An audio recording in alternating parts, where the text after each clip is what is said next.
In this video I will guide you how you can turn off one side speaker in laptop. Make sure to turn off or silence one side of your laptop speaker on Windows 10. You can adjust the audio balance setting.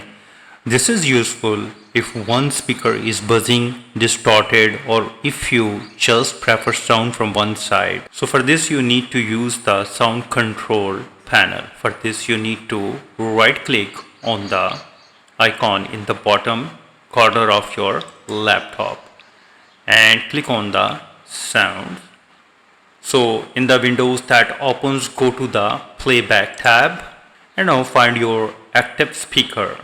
In my case I have MC-PW9 speaker. Now double click on that, and in that speaker's properties window you need to click on this level tab, and in the speakers you can see that here is the 100%, and you need to click on this balance tab, and here you can see that left and right.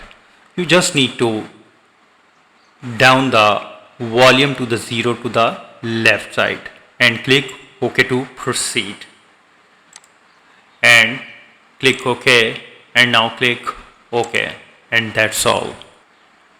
Moreover, if the speaker makes a crackling sound even at a low volume, the internal wire might be the loose, so you need to fix it. If you think this video is helpful, please support my channel. Thanks for watching.